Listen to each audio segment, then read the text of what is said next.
The DNA sample that cracked Rachel Brown's 1979 case held more secrets than Detective Sarah Martinez ever imagined. What started as justice for one family would unravel a web of connected disappearances spanning 3 decades.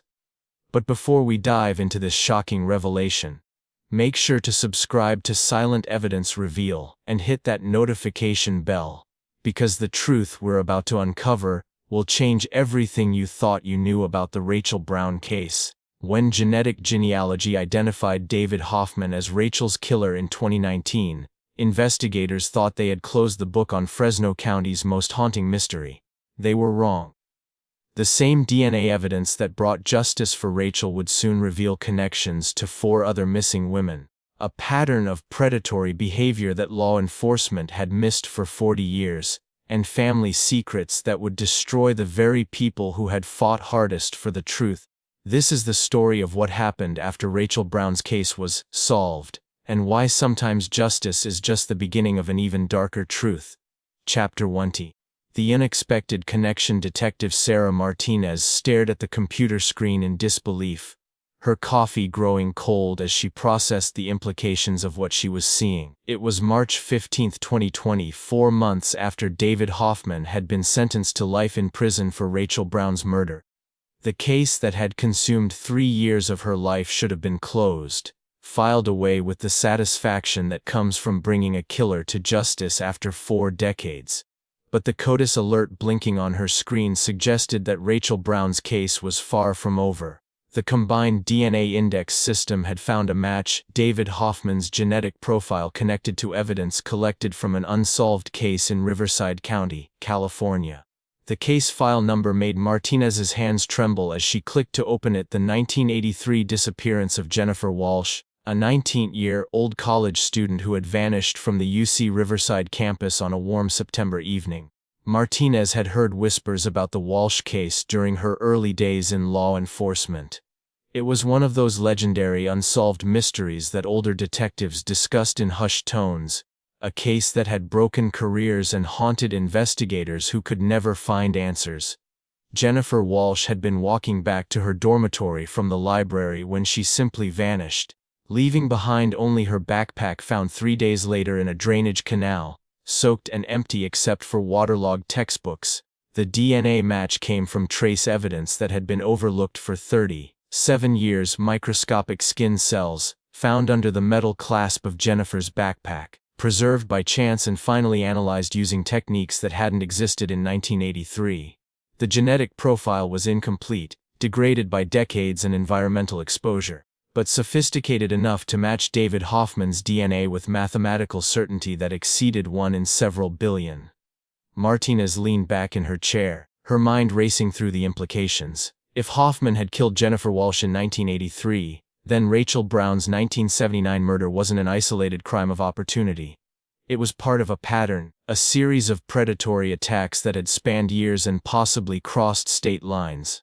The man who had terrorized one small farming community might have been responsible for destroying multiple families across California. The detective's first call was to Lieutenant Rodriguez, her supervisor, who listened with growing concern as Martinez explained the CODIS hit. Rodriguez had worked the original Rachel Brown case in 1979 as a young patrol officer, and he understood the personal investment that cold case investigators developed with their victims' families. "This changes everything," Rodriguez said after a long pause. "If Hoffman was active that early, there could be other victims we haven't identified. We need to contact every law enforcement agency in California and see what other cold cases might match his MO." The second call was more difficult.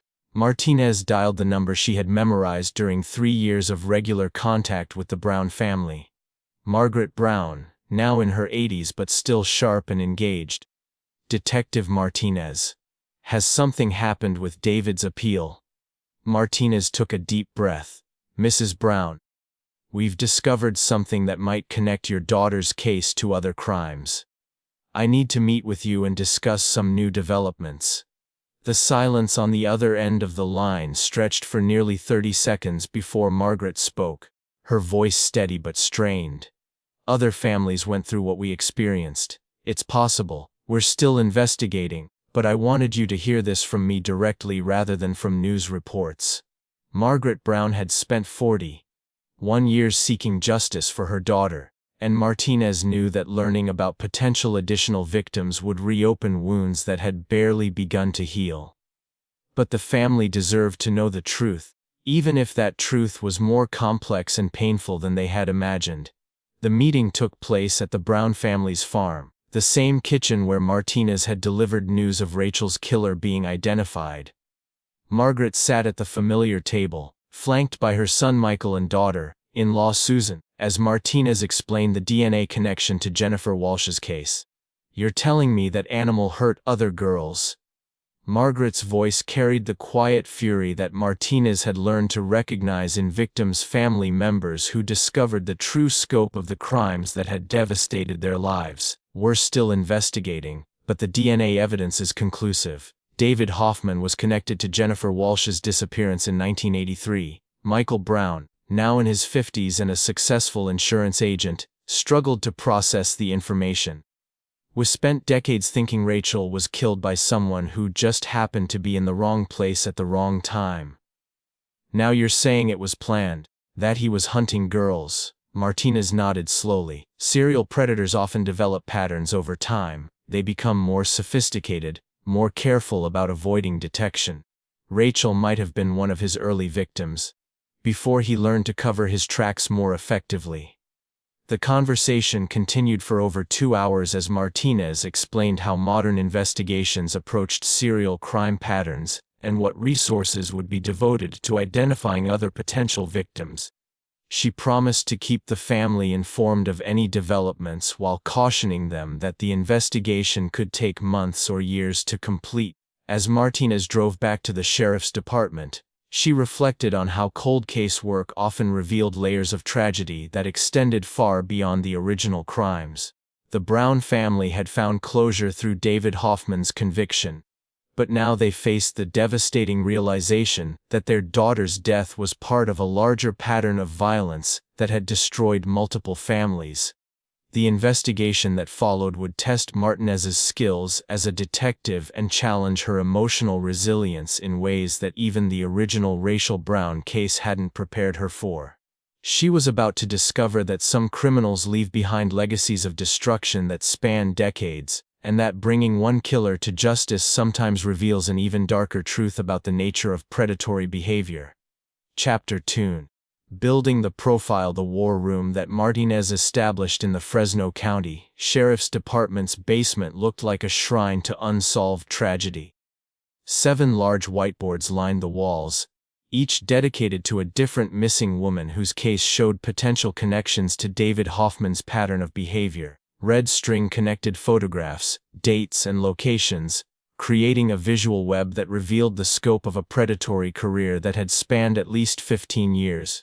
Jennifer Walsh's photograph occupied the center position, her college ID photo showing a young woman with shoulder-length brown hair and the confident smile of someone who had never imagined becoming a victim. Born in 1964, she would have been 19 when she disappeared from UC Riverside in September 1983.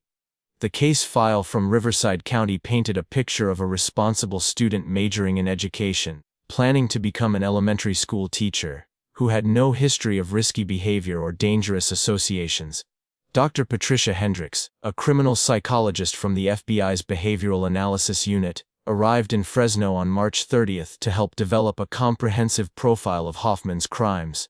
Hendricks specialized in analyzing long-term serial predators, those criminals who operated over extended periods while successfully avoiding detection by law enforcement. "What we're seeing with David Hoffman fits a classic pattern of escalation," Hendricks explained as she studied the evidence boards. Rachel Brown in 1979 shows signs of disorganized behavior, leaving the body in a location where it could be discovered, not taking precautions to eliminate DNA evidence. By 1983 with Jennifer Walsh, he's becoming more sophisticated. Hendricks pointed to crime scene photographs from both cases, highlighting the differences in Hoffman's methods. With Rachel, he seems to have acted impulsively, possibly encountering her by chance and attacking without extensive planning. The Walsh case shows more preparation. He knew her routine, waited for an opportunity, and disposed of evidence more carefully. The psychologist's analysis suggested that Hoffman had continued refining his approach over the years, becoming increasingly careful about victim selection and crime scene management. This evolution meant that his later victims might be harder to identify, because he had learned to eliminate evidence and choose victims whose disappearances would generate less investigative attention. Martinez and her team began expanding their search parameters, looking for missing women throughout California who fit Hoffman's apparent preferences: young, college-aged or recently graduated with brown hair and slender builds. The victim profile that emerged suggested Hoffman targeted women who reminded him of a specific physical type, possibly connected to a personal relationship or trauma in his own background. The geographical analysis proved particularly revealing. Hoffman had worked for various construction companies throughout his career, projects that had taken him across California and into neighboring states. His employment records, subpoenaed from companies that still existed, showed a pattern of job changes that coincided with clusters of unsolved disappearances. He was using construction work as cover, Martinez realized during a late-night session reviewing employment records. Temporary jobs, transient workforce, cash payments that were hard to trace. It was the perfect occupation for someone who wanted to hunt in different territories without establishing a permanent presence that could be remembered or investigated. The team identified 5 additional missing women, whose cases showed potential connections to Hoffman's known whereabouts and victim preferences. Linda Morrison, 20, disappeared from a Sacramento shopping mall in 1985 while Hoffman was working on a highway construction project 30 miles away. Patricia Santos, 20, vanished from her apartment complex in San Jose in 1987, last seen talking to a man near the parking area that was being repaved by a construction crew. Diana Chen, 24, disappeared from a hiking trail in Santa Barbara in 1989 during a period when Hoffman's employer was upgrading coastal highway infrastructure. Michelle Rodriguez, 21, went missing from a college campus in Bakersfield in 1991, her car found abandoned near a construction site where road improvements were being completed. Angela Foster, 23, disappeared from her job at a restaurant in Modesto in 1993, walking to her car through a parking lot that was being expanded by a construction company. Each case had remained unsolved for decades, hampered by limited forensic technology and the transient nature of the construction workforce that had been present during the relevant time periods. Local investigators had focused on permanent residents and known offenders, overlooking temporary workers who disappeared when projects ended. Doc Hendricks helped Martinez understand the psychological factors that drove serial predators like Hoffman to continue killing over extended periods. These offenders often experience what we call cooling-off periods between crimes, sometimes lasting months or years. External factors like stable employment, relationships, or family responsibilities can suppress their impulses temporarily, but the underlying compulsions usually reassert themselves.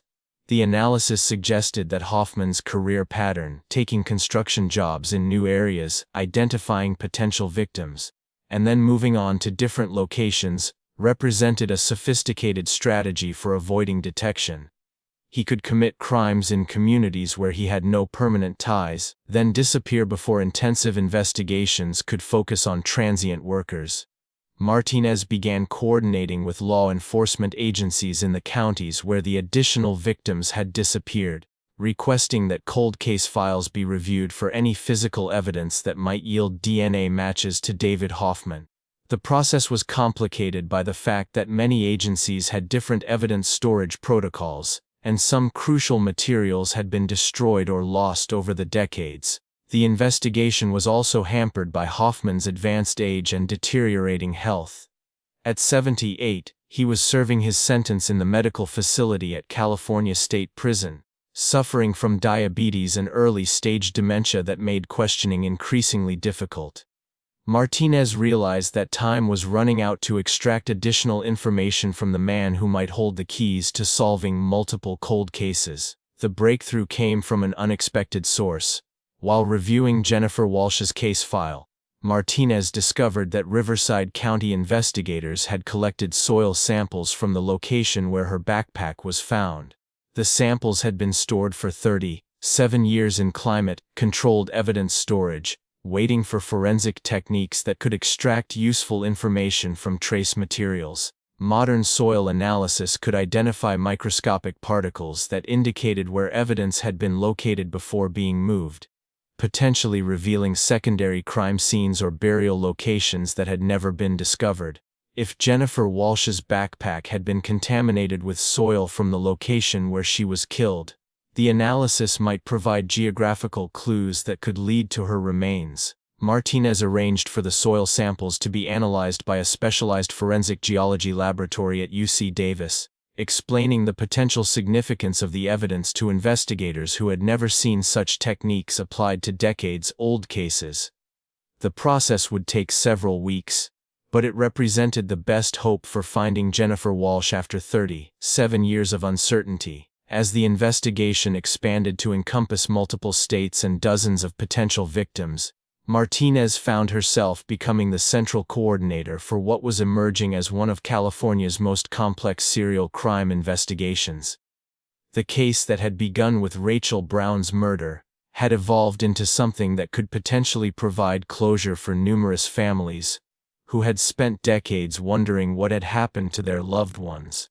The emotional weight of representing so many victims and their families began taking its toll on Martinez, who found herself working 16-hour days and struggling to maintain the professional detachment that effective investigation required. She began meeting with a department psychologist to discuss stress management techniques for investigators working long-term serial crime cases. The important thing to remember, Dr. Sarah Kim told her during one of their sessions, is that you're not responsible for the crimes that were committed decades ago. Your job is to find the truth and help families achieve closure, but you can't carry the emotional burden of every victim on your shoulders. Martinez knew the advice was sound, but she also understood that effective cold case investigation required a level of personal investment that went beyond routine police work. The victims and their families deserved investigators who cared enough to pursue every lead and explore every possibility, even when the emotional cost was substantial. As spring turned to summer in 2020, Martinez prepared for the next phase of her investigation, confronting David Hoffman directly with evidence of his additional crimes, and attempting to extract information that could help locate the remains of victims who had never been found. She knew that questioning a serial predator required specialized techniques and psychological preparation that she had never needed for routine criminal cases. The truth about David Hoffman's 40-year career as a predator was finally beginning to emerge, but Martinez suspected that even the evidence they had uncovered represented only a fraction of the destruction he had caused. Some serial criminals leave behind legacies of trauma that span generations, and Martinez was determined to ensure that every victim received the justice they deserved, regardless of how many years had passed since their deaths. Chapter 3: The Interrogation. The California State Prison Medical Facility smelled of disinfectant and despair, its sterile corridors echoing with the sounds of shuffling feet and muffled conversations between guards and inmates requiring specialized care. Detective Martinez walked through the security checkpoints with FBI profiler Dr. Patricia Hendricks, both women mentally preparing for what would likely be their only opportunity to question David Hoffman about his additional crimes. Hoffman, now 78 and suffering from progressive dementia, had been transferred to the medical facility 6 months earlier when his condition deteriorated to the point where he required constant supervision.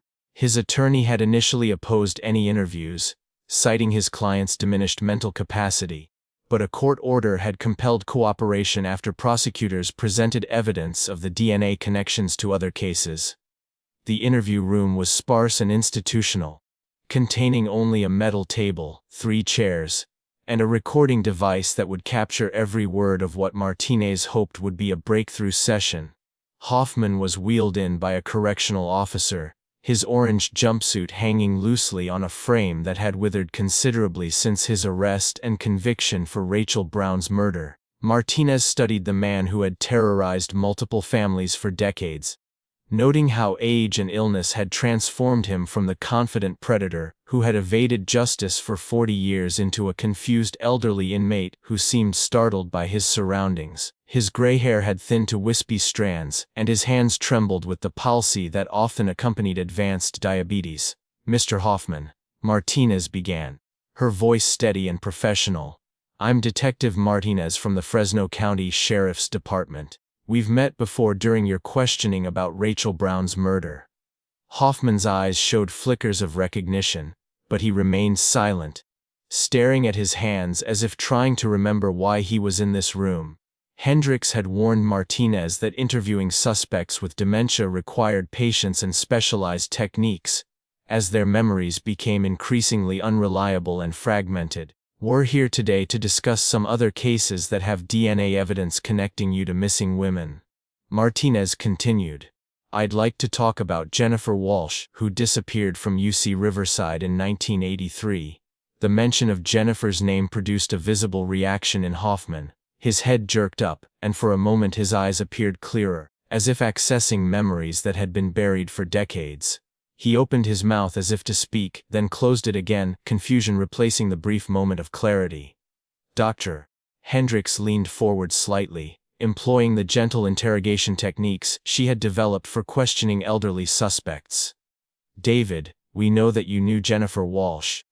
Her DNA was found mixed with yours on evidence from her case. Can you tell us what happened to her?" Hoffman's response came in fragmented sentences that revealed both his deteriorating mental state and glimpses of memories that might contain crucial information. "The library, always walking alone. Stupid girl, no sense of danger." Martinez felt her pulse quicken. This was the first admission they had received from Hoffman about any victim other than Rachel Brown, even if his dementia made the confession difficult to interpret. She exchanged glances with Dr. Hendricks, who nodded encouragingly. "You remember Jennifer from the library?" Martinez asked, keeping her voice calm and non-threatening. "What else do you remember about her?" The next hour proceeded in fits and starts as Hoffman's memories surfaced and disappeared like fragments of a broken recording. He spoke about watching college girls, studying their routines, waiting for opportunities when they would be vulnerable. His disjointed monologue revealed a calculating predator who had spent months or years planning his attacks, despite his current appearance as a confused old man. "The construction. Good cover," Hoffman mumbled at one point. "Nobody pays attention to workers. Just part of the landscape." Hendricks guided the conversation toward specific details about victim locations and disposal methods, hoping to extract information that could help locate remains that had never been found. Hoffman's responses were inconsistent and often contradictory, but certain details emerged with disturbing clarity. He described a remote area in the mountains east of Riverside where he had taken Jennifer Walsh, a location he claimed to have scouted during previous construction projects in the region. His description included specific geographical landmarks that Martinez wrote down for later investigation, even though she knew that information from a dementia patient would be difficult to verify or use in court. "She fought," Hoffman said suddenly, his voice becoming clearer. "More than the others. Scratched my face, tried to run. But the mountains, nobody could hear her scream." The confession continued in fragments over 3 hours, with Hoffman alternately providing detailed descriptions of his crimes and lapsing into confusion about where he was or why people were asking him questions. Martinez realized that his dementia might actually be helping the interrogation, lowering his inhibitions and making him more willing to discuss events he had concealed for decades. When Dr. Hendricks asked about other victims, Hoffman's responses became more agitated. He mentioned names that corresponded to some of the missing women on Martinez's list, though his descriptions were too fragmented to provide definitive confirmations. Linda Morrison, Patricia Santos, Diana Chen. The names seemed to trigger memories that caused visible distress in the elderly inmate. "So many," Hoffman whispered at one point. "Couldn't stop. Tried to stop. But they were so available. Walking alone, trusting, made it easy." The most disturbing aspect of the interrogation was Hoffman's apparent lack of remorse, even in his diminished mental state. He spoke about his victims as objects rather than human beings, describing their deaths with the same emotional detachment he might have used to discuss construction projects or weather patterns. Martinez asked about burial locations for the women whose bodies had never been found, hoping to provide closure for families who had spent decades wondering about their loved one's fate. Hoffman's responses were geographically scattered and often contradictory, suggesting that his memory of specific disposal sites had been compromised by time and illness. Mountains, deserts, construction sites, he said when pressed for details, easy to hide bodies. Knew the land, knew where people didn't go. Hendricks attempted to employ memory enhancement techniques, showing Hoffman photographs of his suspected victims and asking about specific time periods or locations. Some images produced reactions that suggested recognition, while others generated only blank stares or agitated responses. The interrogation ended when Hoffman became too fatigued and confused to continue, his brief moments of clarity giving way to complete disorientation about his surroundings. A correctional officer wheeled him back to his cell, leaving Martinez and Dr. Hendricks to process the disturbing information they had collected. What we heard today will be difficult to use in court, Dr. Hendricks warned as they reviewed their notes. Dementia patients make unreliable witnesses, even when they're confessing to their own crimes, but the geographical information he provided might help us locate remains or identify additional crime scenes. Martinez knew that the interrogation had provided more questions than answers, but it had also confirmed her suspicions about the scope of Hoffman's criminal career. The fragmented confessions suggested that he had killed multiple women over at least 15 years, developing increasingly sophisticated methods for selecting victims and disposing of evidence. The drive back to Fresno gave Martinez time to process the emotional impact of hearing a serial killer describe his crimes in casual, matter-of-fact terms. She had interviewed hundreds of suspects during her career, but none had demonstrated such complete lack of empathy for their victims or awareness of the suffering they had caused. That evening, Martinez called the families of the suspected victims to provide updates on the investigation's progress. These conversations were among the most difficult aspects of cold case work, as she had to balance hope with realistic expectations about what they might ultimately be able to prove or discover. Margaret Brown listened quietly as Martinez described the interrogation and Hoffman's fragmented admissions about other victims. So Rachel wasn't his first, the elderly woman said after a long silence, and she wasn't his last. It appears that way, Martinez confirmed. We're still working to identify all his victims and locate remains when possible. It's going to be a long process, but we're committed to finding answers for every family. The conversation with Jennifer Walsh's parents proved even more emotional. They had never given up hope that their daughter might still be alive, despite decades of unanswered questions. Learning that she had likely been murdered by a serial predator shortly after her disappearance was devastating, but it also provided the closure they had needed for 37 years. As Martinez prepared for the next phase of the investigation, using Hoffman's fragmented geographical information to search for remains and additional evidence, she reflected on the complexity of seeking justice for victims of long-term serial predators. The legal system was designed to handle discrete crimes with clear evidence and reliable witnesses, not the murky world of decades-old murders committed by criminals whose memories had been compromised by age and illness. The investigation had revealed that some forms of evil could persist for generations, hidden behind masks of normalcy and enabled by society's inability to recognize patterns that crossed jurisdictional boundaries. David Hoffman had successfully concealed his crimes for 40 years, destroying numerous families while presenting himself as a productive member of society. Martinez was determined to ensure that every victim received recognition and every family received answers, regardless of the challenges posed by time, distance, and the deteriorating mental state of their loved one's killer. The truth was finally emerging, but she knew that the complete scope of Hoffman's crimes might never be fully understood or prosecuted. Chapter 4. The search. The helicopter circled over the rugged terrain east of Riverside, its rotors beating a steady rhythm as Detective Martinez studied the landscape below through binoculars. David Hoffman's fragmented descriptions during the interrogation had led the search team to this remote area of the San Bernardino Mountains, where deep canyons and dense vegetation had concealed secrets for decades. Ground-penetrating radar equipment and cadaver dogs were being positioned at multiple locations based on Hoffman's confused but specific references to landmarks that still existed after 37 years.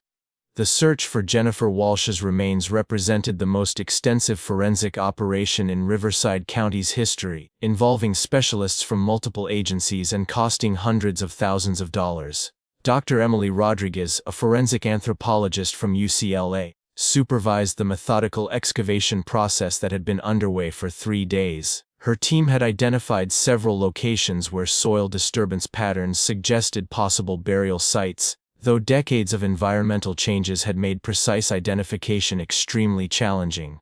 Serial killers often return to familiar disposal areas.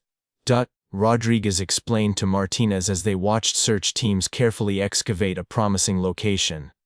If Hoffman used this region for Jennifer Walsh, there's a possibility we might find evidence of other victims as well. The search had attracted media attention from across California, with news crews maintaining a respectful distance while documenting the effort to solve one of the state's oldest missing person cases. Jennifer Walsh's parents, now in their 70s, had requested privacy during the search, but they maintained constant contact with Martinez for updates on any discoveries. The breakthrough came on the 4th day of searching, when cadaver dogs showed strong interest in an area near a seasonal creek that matched Hoffman's description of where he had disposed of Jennifer's body. The location was approximately 2 miles from the nearest road, accessible only by hiking trails that had been used primarily by experienced backpackers. "The dogs are getting consistent alerts in this area," reported Sergeant Mike Thompson, who specialized in K-9 search and rescue operations. "The scent signature is old but definitive. We're dealing with remains that have been here for decades." Dr. Rodriguez's team began the painstaking process of excavation, removing soil layer by layer while photographing and cataloging every item discovered.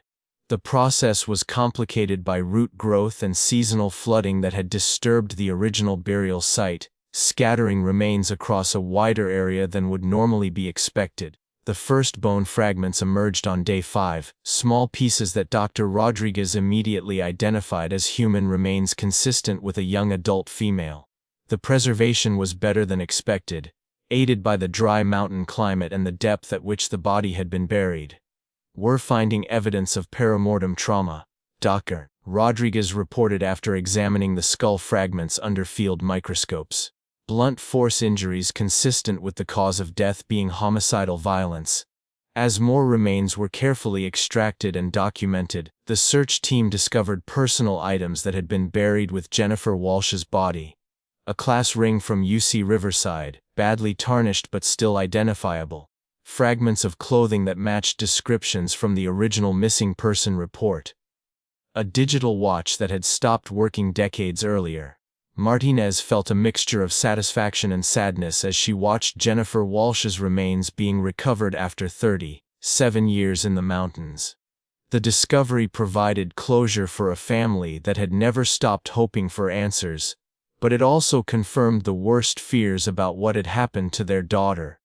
The search expanded to cover additional areas where Hoffman's descriptions suggested he might have disposed of other victims. Ground-penetrating radar detected anomalies at 3 other locations within a 5-mile radius, suggesting that this remote area had been used as a disposal site for multiple murders. "We're looking at what appears to be a serial killer's dumping ground," Dr. Rodriguez told the assembled search teams. Hoffman may have used this area repeatedly over several years, taking advantage of its isolation and the low probability of discovery. The second set of remains was discovered 6 days later, approximately half a mile from where Jennifer Walsh had been found. The bones belonged to another young woman. Though initial examination couldn't determine how long they had been buried or provide immediate identification, Martinez coordinated with missing person databases across California and neighboring states, hoping to match the newly discovered remains with cold cases that fit Hoffman's victim profile. The process was complicated by the deteriorated condition of the bones and the absence of identifying personal items at the second burial site. The discovery of multiple victims in the same area attracted attention from the FBI's Behavioral Analysis Unit, which specialized in analyzing serial predators who operated across multiple jurisdictions. Special Agent Patricia Manning arrived from Quantico to provide assistance with victim identification and crime scene analysis. What we're seeing here is consistent with an organized serial killer who developed a systematic approach to victim disposal. Agent Manning explained during a briefing with local law enforcement. The geographic isolation, the depth of burial, the spacing between sites, it all suggests careful planning and familiarity with the terrain. The search operation continued for 2 weeks, ultimately discovering remains from 4 different individuals scattered across the mountainous region. The findings confirmed that David Hoffman had used this area as a body disposal site for multiple murders, taking advantage of its remoteness and the low probability of discovery by hikers or hunters. DNA analysis of the remains would take several months, but preliminary examinations suggested that all 4 victims were young women who had been killed during the 1980s and early 1990s. The timeline corresponded with Hoffman's known construction work in Southern California and his pattern of targeting college-aged women. The emotional impact on the families of identified victims was profound. Jennifer Walsh's parents traveled to the search site to witness the recovery of their daughter's remains, finally learning the truth about what had happened during her last moments 37 years earlier. "We always hoped she might still be alive somewhere," Jennifer's mother, Carol Walsh, told Martinez through tears, "but at least now we know. We can finally lay her to rest and have a place to visit her." The discovery of multiple victims also raised questions about how many other women Hoffman might have killed during his 40-year career as a construction worker traveling throughout the western United States. Martinez began coordinating with law enforcement agencies in Nevada, Arizona, and Oregon to identify cold cases that might be connected to Hoffman's employment history. The forensic anthropology team's analysis revealed disturbing patterns in how the victims had been killed and disposed of. All showed evidence of blunt force trauma to the head, suggesting that Hoffman had used similar methods across multiple murders. The burial sites showed increasing sophistication over time, indicating that he had learned from experience and refined his disposal techniques. Rodriguez's report concluded that the victims had been killed elsewhere and transported to the mountain disposal site, probably during nighttime hours when the risk of being observed was minimal. The careful burial and spacing of the graves suggested that Hoffman had spent considerable time planning each disposal and had returned to the area repeatedly over several years. The investigation had evolved from a single cold case involving Rachel Brown's murder to a complex serial killer investigation spanning multiple states and potentially dozens of victims. Martinez found herself coordinating with dozens of law enforcement agencies and managing evidence from crime scenes separated by decades and hundreds of miles. The search in the San Bernardino Mountains represented only the beginning of what would likely be a years-long effort to identify all of David Hoffman's victims and provide closure for families who had spent decades wondering about their loved ones' fates. The discovery of multiple remains confirmed that some predators operated with impunity for extended periods, hidden by their mobility and society's inability to recognize patterns that crossed jurisdictional boundaries. As the formal search operation concluded, and the remains were transported to laboratories for detailed analysis, Martinez reflected on the complexity of investigating serial crimes that spanned decades. The case had required resources and expertise that individual law enforcement agencies couldn't provide alone, demonstrating the importance of inter-agency cooperation in solving the most challenging cold cases. The families of the identified victims would finally receive the closure they had sought for decades, but Martinez knew that the investigation was far from complete. David Hoffman's deteriorating mental state meant that time was running out to extract additional information about other potential victims, and some questions about his 40 year criminal career might never be answered. Chapter 5.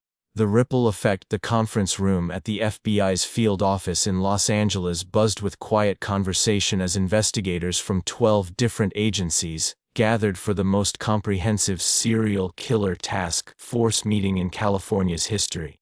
6 months after the discovery of multiple remains in the San Bernardino Mountains, the David Hoffman investigation had expanded to encompass potential crimes across 5 states and spanning 4 decades. Detective Martinez stood before a wall-mounted display showing a timeline of Hoffman's known whereabouts cross-referenced with unsolved disappearances of young women. Red pins marked confirmed victims, yellow pins indicated probable connections based on DNA evidence, and blue pins represented cases that showed circumstantial similarities but lacked conclusive proof. We now have DNA confirmation linking David Hoffman to 7 murders between 1979 and 1994. Martinez began addressing the assembled investigators. But the geographic and temporal patterns suggest the actual number of victims could be significantly higher. Special Agent Patricia Manning from the FBI's Behavioral Analysis Unit presented the psychological profile that had emerged from months of analysis. Hoffman's pattern showed classic escalation behaviors, with increasing sophistication in victim selection and body disposal methods over time. His construction worker occupation had provided ideal cover for a predatory lifestyle that allowed him to target victims in communities where he had no permanent ties. Serial predators like Hoffman often operate in what we call comfort zones, geographical areas where they feel confident and familiar with escape routes and disposal sites. Agent Manning explained. But Hoffman's transient occupation meant his comfort zones were constantly shifting, making it extremely difficult for individual law enforcement agencies to recognize patterns. The task force had identified 23 missing women whose disappearances showed potential connections to Hoffman's known whereabouts and victim preferences. DNA analysis was ongoing for cold cases that had preserved biological evidence, but many agencies had destroyed or lost physical evidence from decades-old cases. Dr. Sarah Kim, the forensic psychologist who had been counseling Martinez throughout the investigation, presented findings about the long-term impact of serial crime on victim families and communities. Her research had documented how unsolved disappearances created generational trauma that affected not just immediate family members but entire communities that lost their sense of security. The David Hoffman case demonstrates how serial predators can terrorize multiple communities simultaneously while remaining invisible to law enforcement. Dr. Kim explained. Families went decades believing their loved ones were isolated victims, when in reality they were part of a larger pattern of predatory behavior. The meeting included video testimony from Margaret Brown, who had become an advocate for other families dealing with cold case investigations. At 82, she had devoted her remaining years to supporting other families and lobbying for legislative changes that would improve resources for cold case investigations. My daughter Rachel was David Hoffman's first known victim, but she wasn't his last, Margaret said from the screen, her voice still strong despite her advanced age. Every family deserves to know the truth about what happened to their loved ones, regardless of how many years have passed. The task force faced significant challenges in prosecuting additional crimes connected to Hoffman. His advanced dementia made him incompetent to stand trial for new charges, and his life sentence for Rachel Brown's murder meant that additional convictions would have no practical impact on his incarceration. However, proving his connection to other murders remained important for providing closure to victim families. Detective Patricia Hernandez from the Riverside County Sheriff's Department presented findings from the Jennifer Walsh case, where Hoffman's DNA had provided conclusive proof of his involvement in her 1983 disappearance. The discovery of Jennifer's remains had allowed her family to hold a funeral after 37 years of uncertainty. The Walsh family had never given up hope that Jennifer might still be alive, Detective Hernandez explained. Learning the truth was devastating, but it also provided the closure they needed to begin healing after decades of uncertainty. Similar stories emerged from investigators representing other jurisdictions where Hoffman's victims had been identified. Each case represented years of frustrated investigation by dedicated officers who had never stopped seeking answers for grieving families. The most disturbing revelation came from Detective Mike Sullivan of the San Jose Police Department, who had discovered connections between Hoffman and 3 missing women from the Silicon Valley area during the late 1980s. Construction projects related to the region's technology boom had provided Hoffman with numerous opportunities to scout potential victims in the rapidly growing area. Patricia Santos and Michelle Rodriguez all disappeared during periods when Hoffman was working construction projects within 20 miles of their last known locations. Detective Sullivan reported, "The geographical and temporal correlations are too strong to be coincidental." DNA analysis had confirmed Hoffman's connection to Patricia Santos's case, where trace evidence had been preserved on clothing found near a construction site. The other 2 cases lacked sufficient biological evidence for definitive confirmation, but the circumstantial evidence strongly suggested Hoffman's involvement. The task force's work had implications beyond the specific crimes attributed to David Hoffman.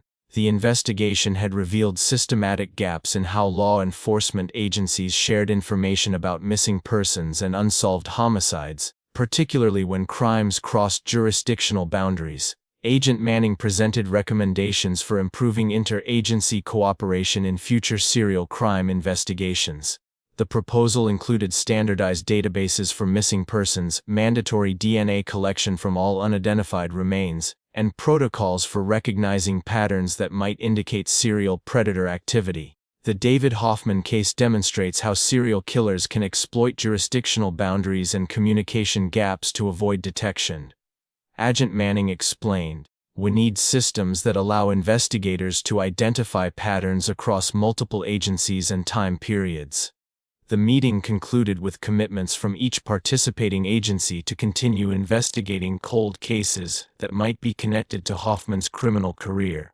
The process would likely continue for years, as investigators worked to identify additional victims and provide closure for families who had spent decades seeking answers.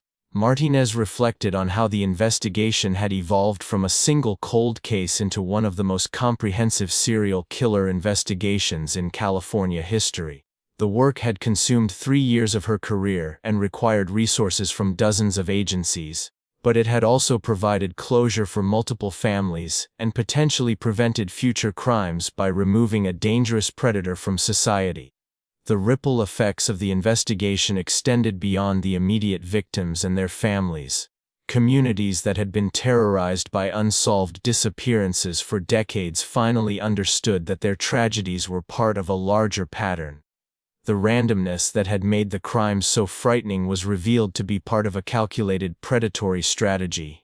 As investigators prepared to return to their respective agencies and continue working individual cases within the broader Hoffman investigation, Martinez considered the personal toll that such comprehensive investigations placed on law enforcement personnel.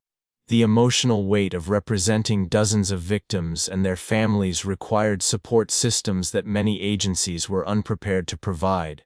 The David Hoffman case had changed how California law enforcement approached serial crime investigations, establishing new protocols for information sharing and resource allocation. But Martinez knew that the most important outcome was the closure provided to families who had spent decades wondering what had happened to their loved ones.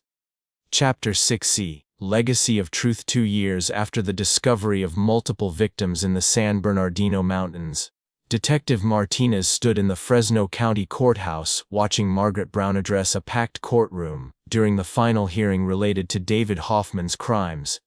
At 84, Margaret moved slowly but spoke with the clarity and strength that had sustained her through 43 years of seeking justice for her daughter. Rachel was 19 when she was murdered, Margaret began, her voice carrying to every corner of the silent courtroom. She wanted to be a teacher, to help children learn and grow. David Hoffman took that away from her, and from all the other young women whose lives he destroyed. But he couldn't take away our determination to find the truth. The hearing was largely ceremonial, as Hoffman's dementia had progressed to the point where he was no longer competent to understand legal proceedings. He remained in the prison medical facility, his condition deteriorating as the investigation he had unwittingly triggered through his DNA continued to provide closure for families across multiple states. Judge Patricia Williams presided over the proceedings that formally closed the Rachel Brown case and acknowledged the connections to 17 other confirmed victims. The final count represented the largest serial killer investigation in California history. Though investigators suspected additional victims might never be identified due to destroyed evidence and the passage of time, District Attorney Robert Martinez, no relation to Detective Martinez, presented a comprehensive summary of the investigation's findings. DNA evidence had definitively linked Hoffman to 9 murders, while circumstantial evidence strongly suggested his involvement in 8 additional cases. The geographic scope of his crimes extended from Northern California to Arizona, spanning his 40-year career in construction work. David Hoffman represents one of the most prolific serial killers in California history. District Attorney Martinez explained. His ability to avoid detection for decades demonstrates the importance of modern forensic techniques and interagency cooperation in solving cold cases. The courtroom included family members of identified victims, many of whom had waited decades for answers about their loved ones' disappearances. Jennifer Walsh's parents sat in the front row, holding hands as they listened to the formal acknowledgement of their daughter's murder 39 years after she vanished from UC Riverside. Detective Martinez had spent the previous 2 years coordinating with law enforcement agencies across 5 states, helping to close cold cases and providing closure for families who had never given up hope. The investigation had required unprecedented resources and cooperation, but it had also established new protocols for investigating serial crimes that crossed jurisdictional boundaries. The personal toll on Martinez had been substantial. She had undergone therapy to deal with the emotional impact of representing so many victims and their families, learning stress management techniques that would help her continue working cold cases without being overwhelmed by the accumulated trauma of unsolved crimes. This investigation changed how we approach serial crime cases, Martinez reflected during her testimony about the investigation's methodology. We'll learn that some predators can operate for decades without detection, hidden by their mobility and our failure to recognize patterns across different jurisdictions. Dr. Patricia Hendricks from the FBI's Behavioral Analysis Unit presented the final psychological profile of David Hoffman, based on evidence from 17 confirmed murders and interviews with the deteriorating killer. The analysis revealed a calculating predator who had refined his methods over decades, becoming increasingly sophisticated in victim selection and evidence disposal. Hoffman represents a type of serial killer that is particularly difficult to detect, Dr. Hendricks explained. His transient lifestyle and careful victim selection allowed him to operate with impunity for 40 years, destroying multiple families while maintaining the appearance of a productive member of society. The courtroom testimony included video messages from investigators in other states who had worked on connected cases. Detective Patricia Hernandez from Riverside County described how the investigation had provided closure for Jennifer Walsh's family after nearly 4 decades of uncertainty. The Walsh family never gave up hope that Jennifer might still be alive. Detective Hernandez said via video link, "Learning the truth was devastating, but it also allowed them to finally begin the grieving process and lay their daughter to rest."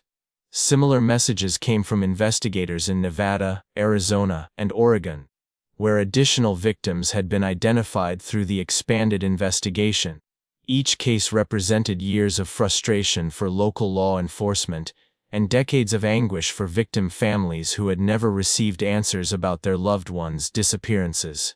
The hearing also addressed legislative changes that had resulted from the investigation's findings. Assembly Bill 2847, known as the Rachel Brown Cold Case Act, had been signed into law 6 months earlier, providing additional funding for DNA analysis of cold cases and establishing protocols for interagency information sharing in serial crime investigations. Margaret Brown had lobbied tirelessly for the legislation, traveling to Sacramento despite her advanced age to testify before legislative committees about the importance of providing resources for cold case investigations. Her advocacy had been supported by families of other victims and law enforcement organizations across California. No family should have to wait 40 years for answers about what happened to their loved one. Margaret had told the Assembly Public Safety Committee, "We have the technology and the expertise to solve these cases, but we need the resources and the commitment to apply them consistently." The legislation required law enforcement agencies to submit DNA evidence from unsolved homicides and missing person cases to state databases within specific timeframes. It also established grant programs to help smaller agencies afford advanced forensic testing and created training programs for investigators working cold cases. Judge Williams concluded the hearing by acknowledging the extraordinary effort that had been required to solve the Rachel Brown case, and identified David Hoffman's additional victims. She praised the collaboration between multiple agencies and the persistence of investigators who had never given up on seeking justice for the victims. This case demonstrates that justice can be achieved even when decades have passed since crimes were committed. Judge Williams stated, "The families of these victims deserve recognition for their patience and persistence, and the investigators deserve credit for their dedication to finding the truth." As the formal proceedings concluded, families of the identified victims gathered in the courthouse lobby to share their experiences and offer support to each other. Margaret Brown, despite her advanced age, had become a mentor and advocate for other families dealing with cold case investigations. "The pain never completely goes away," Margaret told Jennifer Walsh's parents, "but knowing the truth makes it possible to find some peace and honor your daughter's memory." Detective Martinez observed the interactions between victim families with a mixture of satisfaction and sadness. The investigation had provided closure for 17 families, but it had also revealed the devastating impact that a single predator could have across multiple communities and generations. That evening, Martinez attended a memorial service at the Methodist Church in Fresno where Rachel Brown had been remembered annually for over 4 decades. The service had evolved from a community gathering, focused on hope for Rachel's return, to a celebration of her life and recognition of the justice that had finally been achieved. Pastor Williams, now in his 80s, delivered a sermon about persistence in seeking truth, and the importance of never giving up hope for justice. He acknowledged Margaret Brown's extraordinary dedication to her daughter's memory, and her advocacy for other families dealing with similar tragedies. "Margaret Brown represents the best of human nature," Pastor Williams said. "Her refusal to accept that Rachel's killer would never be found inspired an investigation that provided closure for 17 families and potentially prevented future crimes."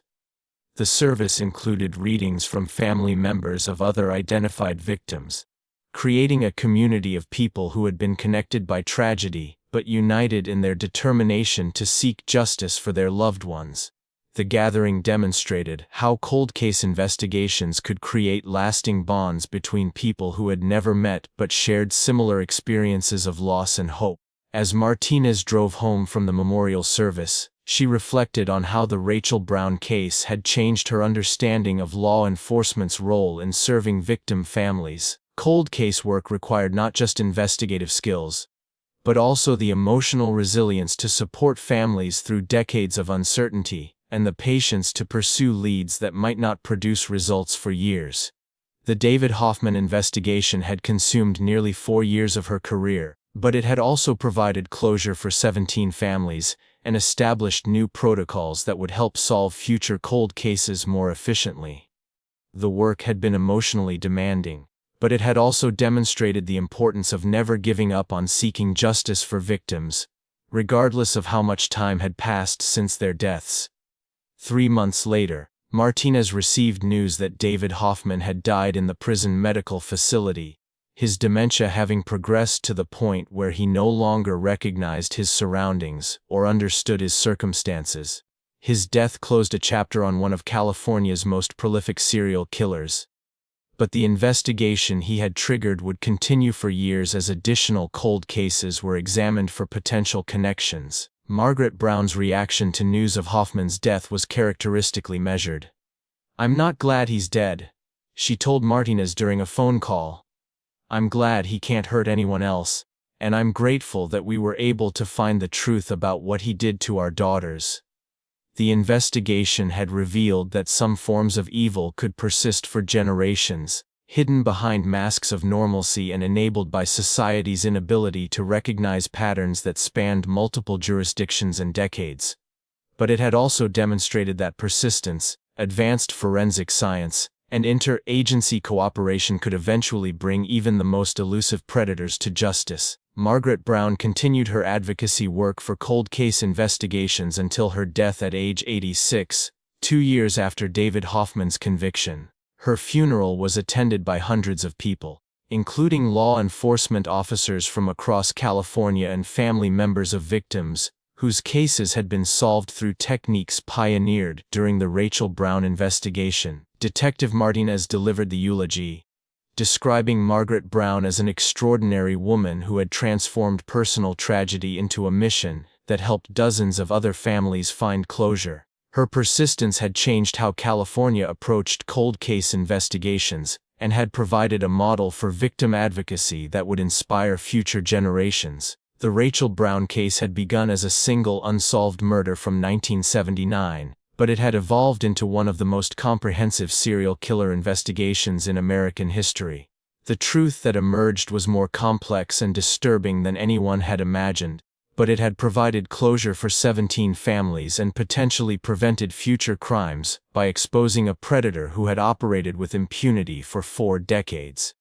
The investigation demonstrated that some questions could be answered even when decades had passed, that some forms of justice could be achieved through persistence and advanced forensic science, and that the truth, no matter how long buried, could eventually emerge to provide closure for those who had never given up hope.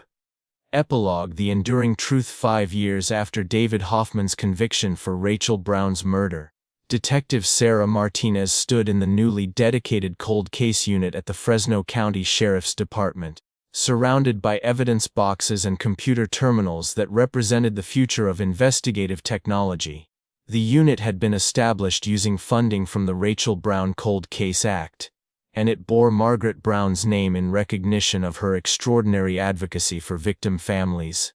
The wall behind Martinez's desk displayed photographs of all 17 confirmed victims of David Hoffman's 40-year criminal career, their faces serving as daily reminders of why cold case work remained essential even when decades had passed since crimes were committed. Each photograph represented not just a life lost, but a family that had found closure after years of uncertainty.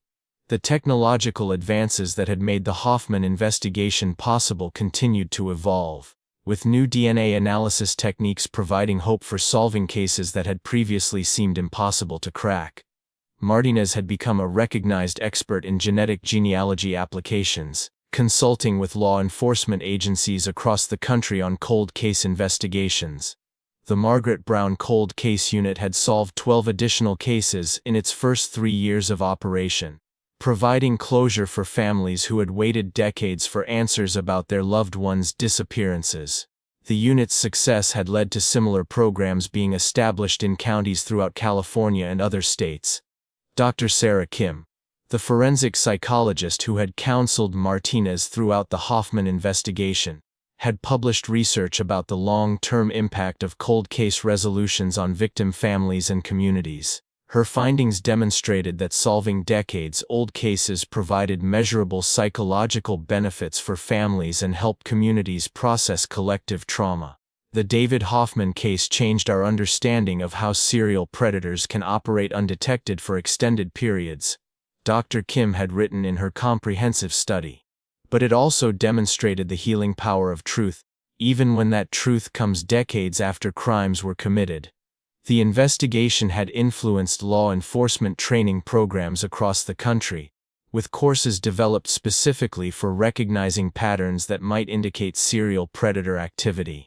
The case study was used to teach investigators about the importance of inter-agency cooperation and the potential of advanced forensic techniques. Martinez had received numerous awards for her work on the Hoffman investigation, but she considered the most meaningful recognition to be the letters she continued to receive from family members of victims, whose cases had been solved through techniques pioneered during the Rachel Brown case. Jennifer Walsh's parents had established a scholarship fund at UC Riverside in their daughter's memory, providing financial assistance for students studying criminal justice and forensic science. The scholarship had helped dozens of young people pursue careers in law enforcement, creating a lasting legacy from their daughter's tragedy. The abandoned construction sites and remote disposal areas that David Hoffman had used were now marked with small memorial plaques acknowledging the victims who had been discovered there. The sites had become places of reflection for family members and served as reminders of the importance of never giving up on seeking justice for the victims of violent crime. The genealogy techniques that had been crucial to identifying Hoffman's victims had continued to evolve, with new methods being developed for extracting DNA from increasingly degraded samples. These advances provided hope for solving cases that were even older than the Hoffman crimes, potentially providing closure for families who had waited half a century or more for answers.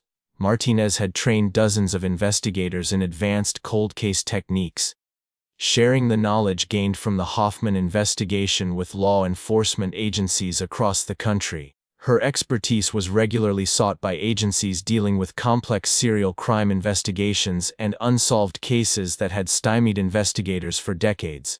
The emotional impact of the investigation had required ongoing psychological support, but Martinez had learned to balance the trauma of working with violent crime cases against the satisfaction of providing closure for victim families.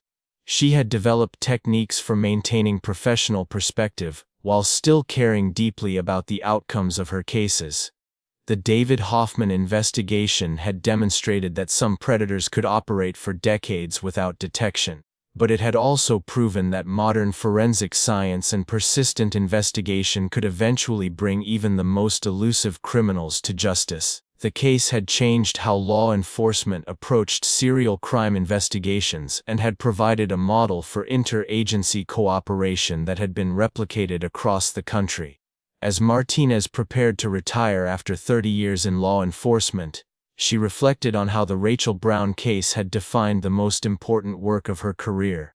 The investigation had required extraordinary resources and had taken an emotional toll on everyone involved, but it had also provided closure for 17 families and had potentially prevented future crimes by exposing a dangerous predator. The truth about David Hoffman's crimes had emerged slowly, through advances in forensic science and the persistence of investigators who had never given up on seeking justice for his victims. The investigation had revealed that some questions could be answered even when decades had passed, that some forms of justice could be achieved through dedication and advanced technology, and that the truth, no matter how long buried, could eventually provide closure for those who had never abandoned hope. Margaret Brown's legacy continued through the cold case unit that bore her name and through the legislative changes she had championed to improve resources for investigating unsolved crimes. Her extraordinary persistence in seeking justice for her daughter had created a model for victim advocacy that would inspire future generations of families seeking answers about their missing loved ones. The Rachel Brown case had begun as a single unsolved murder from 1979, but it had evolved into a comprehensive investigation that had provided closure for multiple families and had changed how law enforcement approached cold case investigations.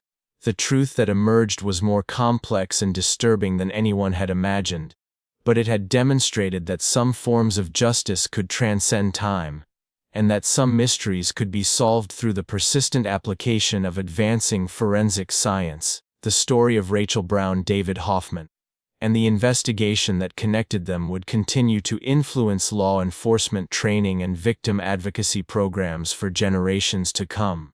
The case had proven that truth could emerge from the darkest circumstances and that justice, while sometimes delayed, could eventually be achieved for those who never gave up hope for answers about their loved ones' fates. In her final report as lead investigator on the Hoffman case, Martinez wrote, "This investigation demonstrated that some crimes leave scars that span generations, But it also proved that modern forensic science and persistent investigation can eventually provide closure for families who have waited decades for answers. The truth may be delayed, but it cannot be permanently buried, and justice may be slow, but it can still be achieved for those who never abandon hope. The David Hoffman investigation had consumed nearly a decade of Martinez's career, but it had also provided the most meaningful work of her law enforcement service. The 17 families who had found closure through the investigation would carry the truth about their loved ones' fates for the rest of their lives, finally able to honor their memories with complete knowledge of what had happened during their final moments. The Rachel Brown Cold Case Unit would continue the work that had begun with a single unsolved murder from 1979, applying advancing forensic techniques to cases that had previously seemed impossible to solve. Each successful investigation would provide closure for another family, and would demonstrate that some forms of justice could transcend time, geography, and the limitations of previous investigative technologies. The enduring truth about the David Hoffman case was that evil could persist for generations, hidden behind masks of normalcy and enabled by society's inability to recognize patterns that spanned multiple jurisdictions and decades. But the investigation had also revealed that persistence, advanced forensic science, and interagency cooperation could eventually expose even the most elusive predators and provide justice for their victims, regardless of how many years had passed since their deaths. End of script. Final call to action and conclusion. What started as justice for Rachel Brown revealed a web of predatory behavior that spanned 4 decades and claimed 17 lives across multiple states. David Hoffman's story demonstrates how some killers can hide in plain sight for generations, but it also proves that modern forensic science can eventually bring even the coldest cases to justice. If you found this investigation compelling, make sure you're subscribed to Silent Evidence Reveal with notifications turned on, because we're continuing to explore cases where DNA breakthroughs are finally providing answers that families have waited decades to receive. Share this video with anyone interested in true crime and cold case investigations, and let us know in the comments which case you'd like us to investigate next. The truth may be buried, but it's never truly lost. Sometimes it just takes 40 years and the right technology to bring it back to light.